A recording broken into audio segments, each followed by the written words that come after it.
이사야 14장 3절에서 17절까지의 말씀을 봉독해 드립니다. 구약성경 981면 이사야 14장 3절에서 17절까지의 말씀입니다. 여호와께서 너를 슬픔과 곤고와 및 너의 수고하는 고역에서 놓으시고 안식을 주시는 날에 너는 바벨론 왕에 대하여 이 노래를 지어 이르기를 학대하던 자가 어찌 그리 그쳤으며 강포한 성이 어찌 그리 폐하였는고. 여호와께서 악인의 몽둥이와 패권자의 호를 꺾으셨도다. 그들이 분내어 여러 민족을 치되 지기를 맞이 아니하였고 노하여 열방을 억압하여도 그 억압을 막을 자 없었더니 이제는 온 땅이 평안하고 정원하니 무리가 소리질러 노래하는도다. 향나무와 레바논 백향목도 너로 인하여 기뻐하여 이르기를 내가 넘어뜨리웠은즉 올라와서 우리를 작벌할 자 없다 하는도다.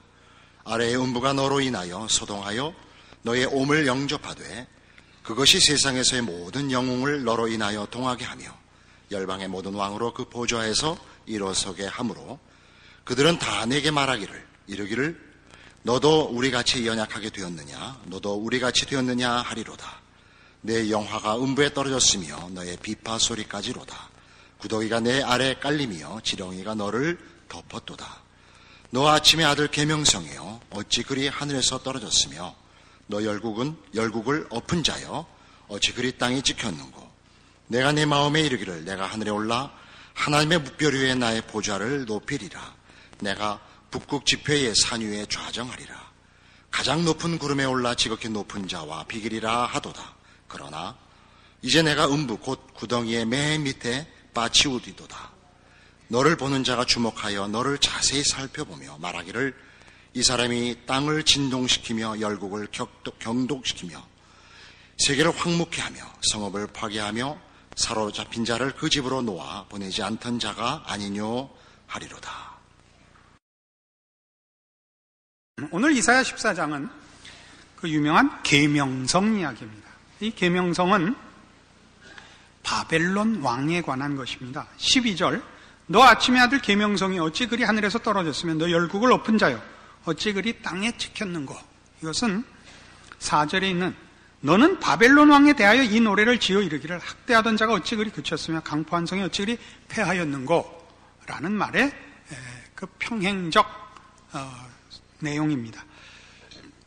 이 바벨론 왕의 몰락, 파멸을 조롱하는 내용이 이 이사야 14장인데 바벨론 왕의 몰락은 왜 생기느냐? 3절에 있는 여호와께서 너를 슬픔과 곤고함 및 너의 수고하는 고역에서 놓으시고 안식을 주시는 날과 맞물려 있는 사건입니다. 이스라엘의 회복, 이스라엘의 구원, 이스라엘의 승리를 위하여 그 대적, 압제자인 바벨론의 멸망, 그 통치자인 바벨론 왕의 파멸을 여기 예언하고 있습니다. 그래서 14장 전체가 그 조롱과 조소로 가득 차 있습니다. 하나 풀고 넘어가야 되는 문제는 이것이 이 계명성에 관한 이해가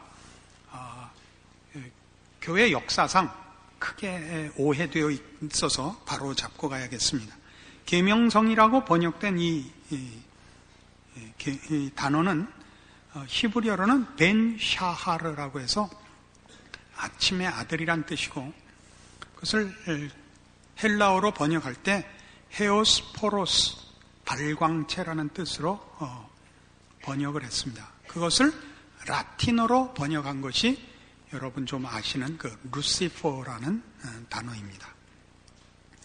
이 루시퍼를 사단으로 이해한 오해가 교회 역사에 큰 오해된 그 내용인데 그 오해의 진원지는 초대 교부들 중에 터툴리안과 오리겐이 이 루시퍼를 사단으로 이해를 한 것이 그 발단입니다.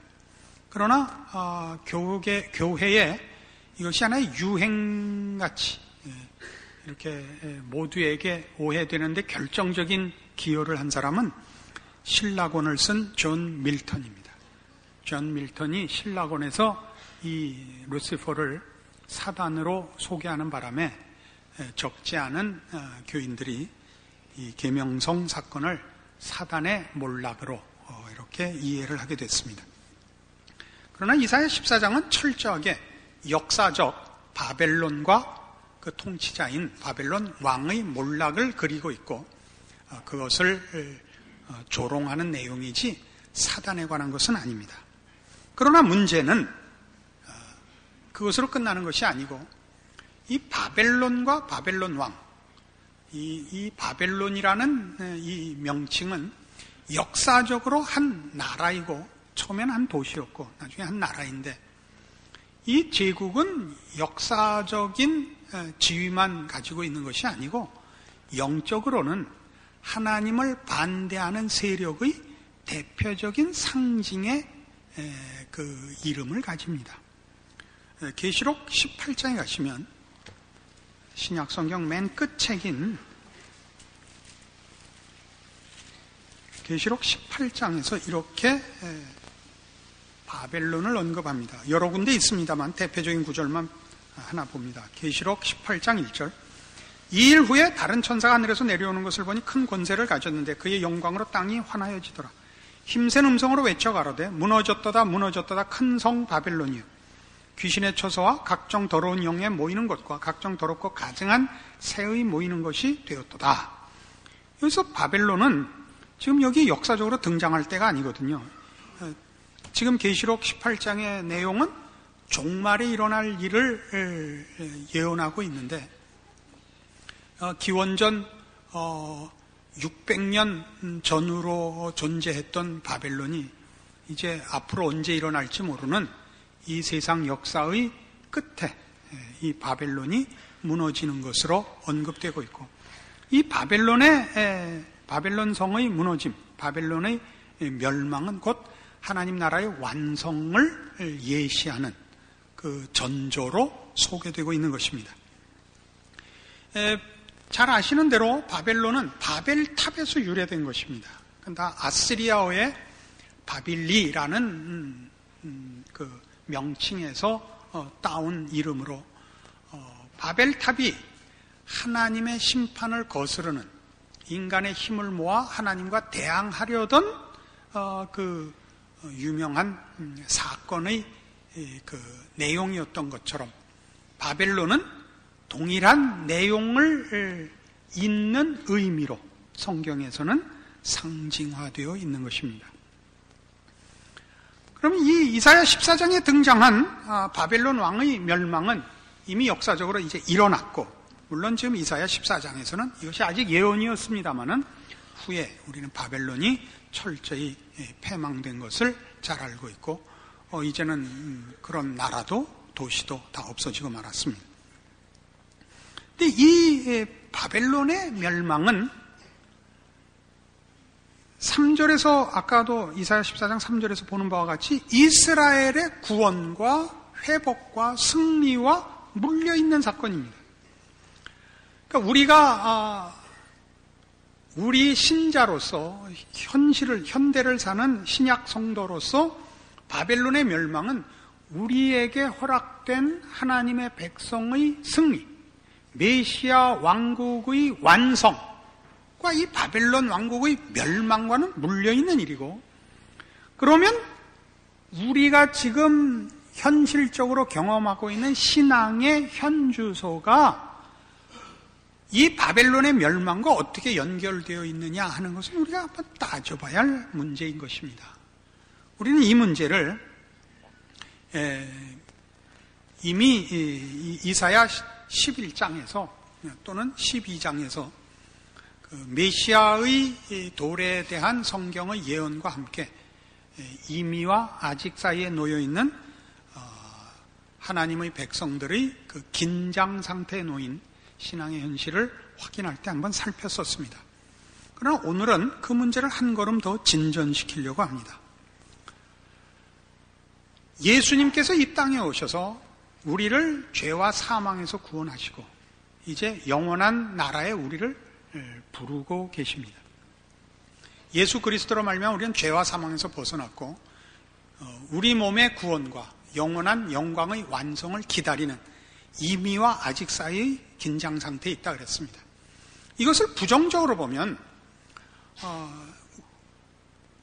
하나님의 백성의 복들과 누려야 할 영광들을 방해하고 있는 하나님의 대적이요 우리의 대적인 사단의 통치와 압제로부터의 풀려남으로 이해할 수 있습니다. 우리는 도대체 어느 만큼 사단의 왕국에서 풀려났으며 사단의 왕국은 도대체 어느 만큼 그 힘을 잃었으며 그러나 아직 무엇을 더 기다려야 하는가라는 부정적인 차원에서도 확인해 볼 필요가 있습니다. 이것은 우리 그때 이 이미와 아직 사이에 놓인 신자들의 현실 문제, 그 긴장 상태를 논할 때 로마서 7장으로 설명을 했었습니다. 한 번 더 찾아가 봅시다. 로마서 7장 23절 신약성경 249페이지입니다. 내 지체 속에서 한 다른 법이 내 마음의 법과 싸워 내 지체 속에 있는 죄의 법 아래로 나를 사로잡아 오는 것을 보는도다.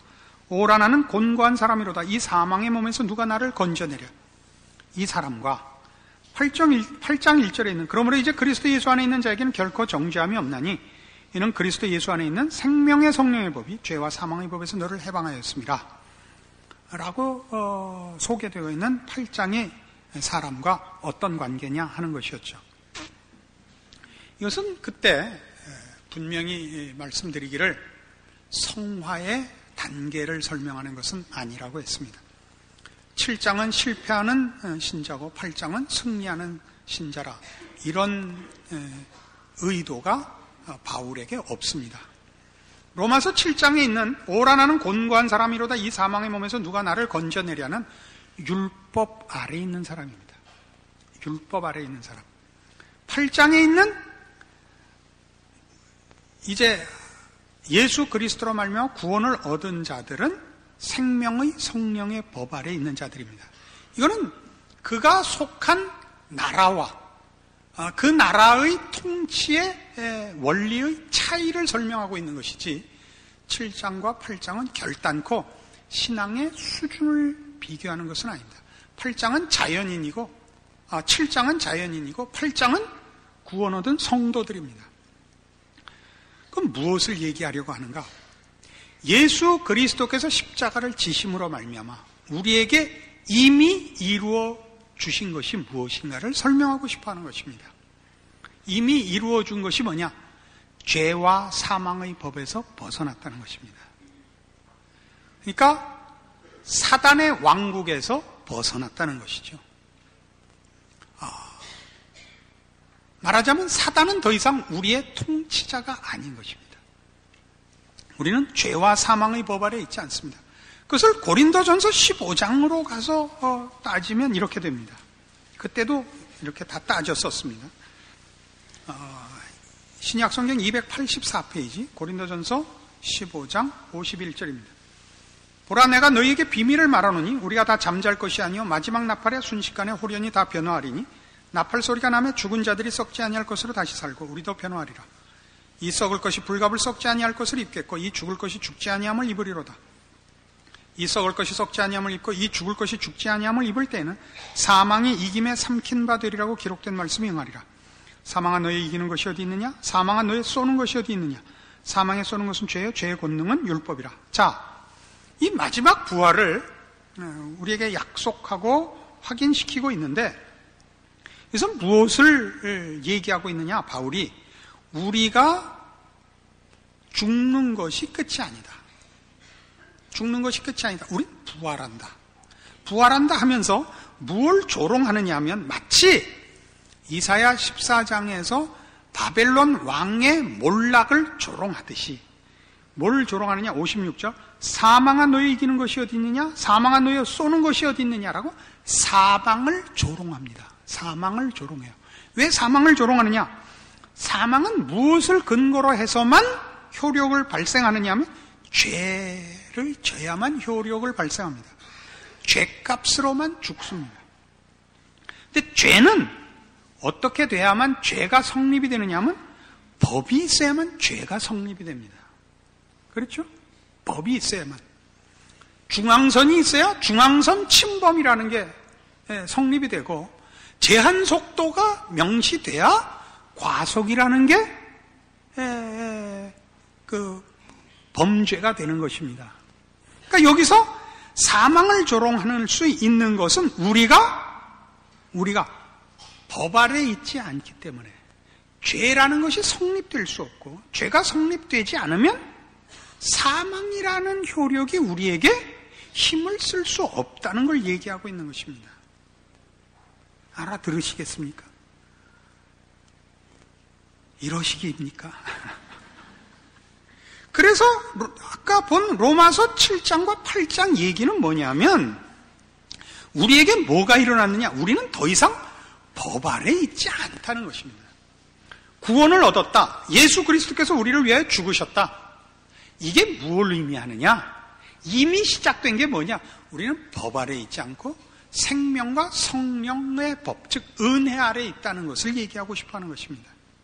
8장은 신앙의 승리, 완전한 신앙을 논하는 것도 아닙니다. 왜요?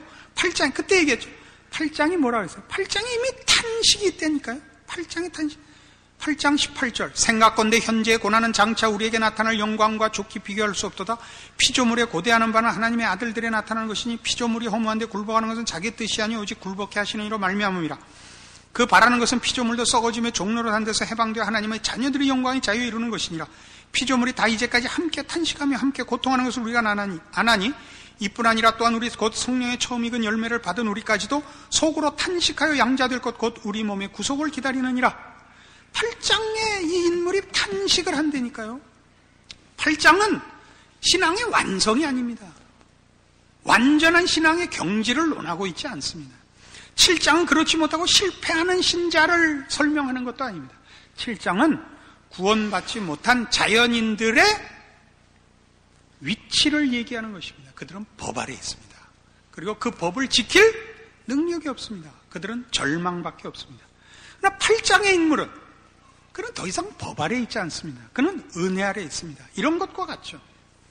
공부를 못하는 것은 죄를 짓는 것은 아닙니다. 다 아시죠? 그러나 느낌은 죄 짓는 것 이상의 절망이 있습니다. 뭐 양심의 가책을 안 받으셨군요. 공부를 다 잘하셨나요? 그랬을 리는 없는데. 우리가 학교 다닐 때 교복 입던 시절에 제일 큰 싸움이 뭐였습니까? 치마 내려라. 귀 밑 몇 센치까지 머리 잘라라. 애교머리 올려라. 그 애교머리 내리는 게 죄는 아닙니다. 규칙을 어기는 것입니다. 공부 못하면 죽이지 않습니다. 죽을 만큼 맞지만. 아시겠습니까? 이건 다른 문제입니다. 근데 문제는 8장에 속한 자가 7장에 속한 자의 탄식과 절망을 느낀다는 거죠. 근데 그 느낌은 다르다니까요. 공부 못해서 집에 못 가본 적 있습니까? 성적표 받고 집에 들어가면 나 죽는다. 그래서 방황하다가 가출하여 딴 살림 차리고 따로 부모 만날 낯이 없어서 외딴 섬에 가서 살다가 죽은 사람 장보고, 우린 여러 그런 인물들을 알고 있습니다. 국내에 더 이상 있다가는 아버지한테 붙잡히면 죽을 것 같아서 미국으로 이민 간 사람 콜럼버스, 이런 사람 우리 많이 알고 있습니다. 그 얘기를 하고 있는 겁니다.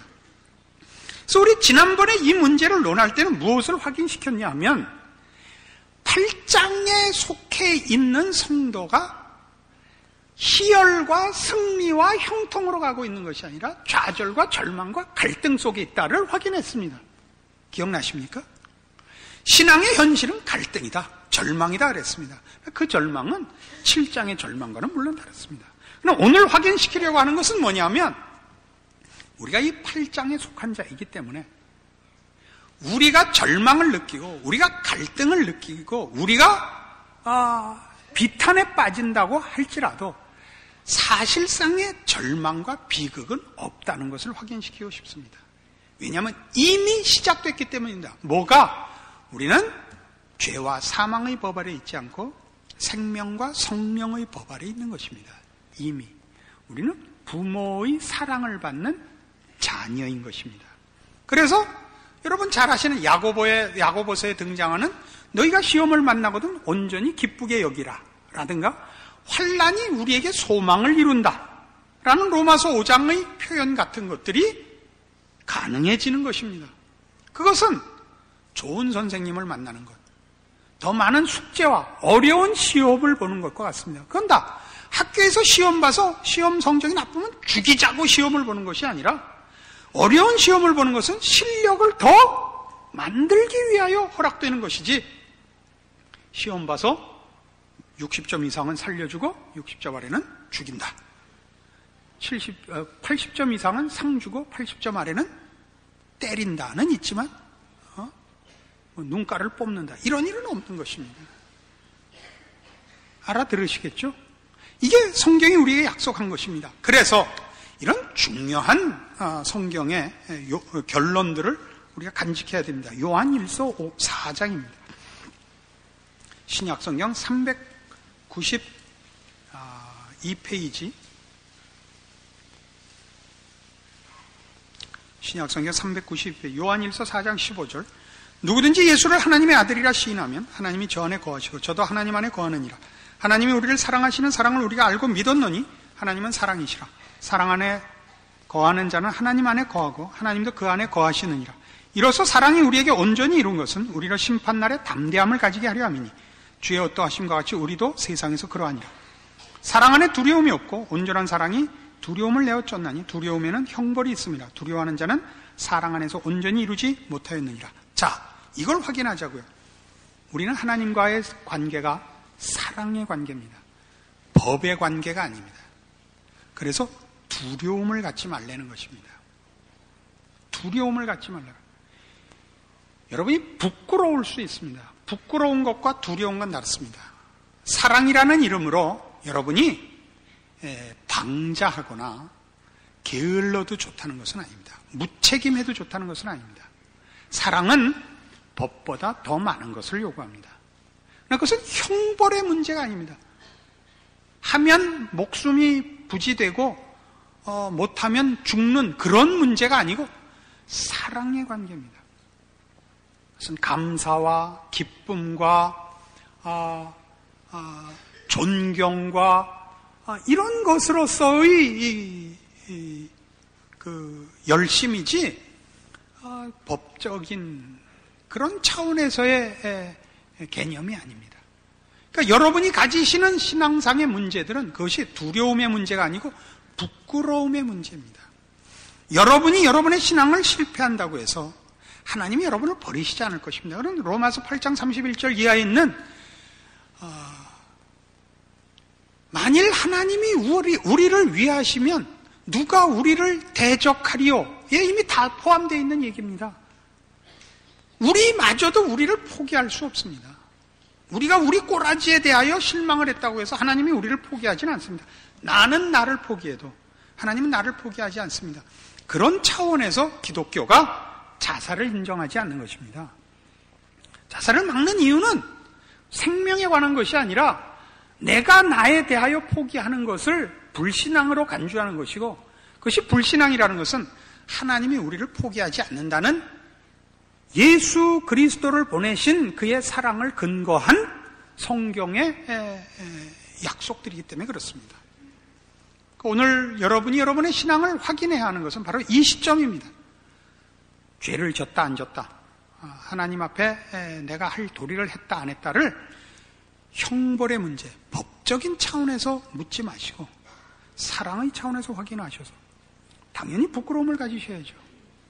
그러나 이런 두려움으로 가는 부끄러움이 아니고 마땅한 신자의 특권들과 영광들을 누리지 못하고 드러내지 못하는 우리의 못난 것에 대한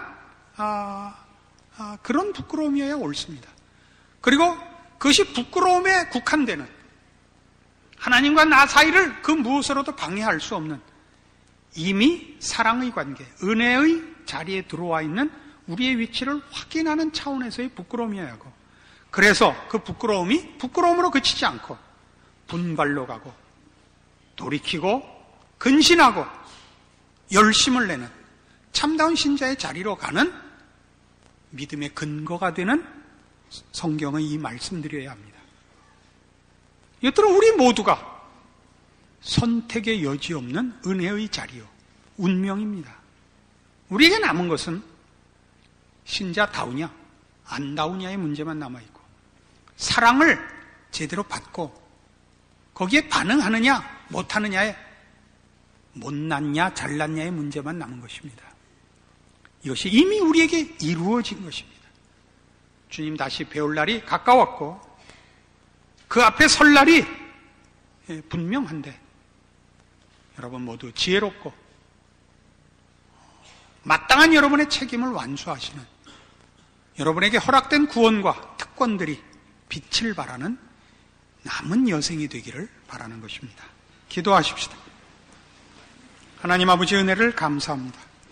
하나님의 자녀여 주 앞에 설 것이요, 그 사랑을 입은 자로서 실패해서는 안 되는 인생을 살고 있는 우리입니다. 사랑이 헛되지 않은 삶을 살게 하시되 하나님을 따라 의와 진리와 거룩으로 살며 우리 하나님의 관용과 베푸시는 은혜의 손길로 살아 저 세상 법과 사망 아래 있는 자들과 다른 이김을 주시는 하나님의 자녀로 사는 우리의 인생에 복된 것들이 결실하는 인생으로 사는 우리의 신자된 현실이 되게 하여 주시옵소서. 예수님 이름으로 기도합니다. 아멘.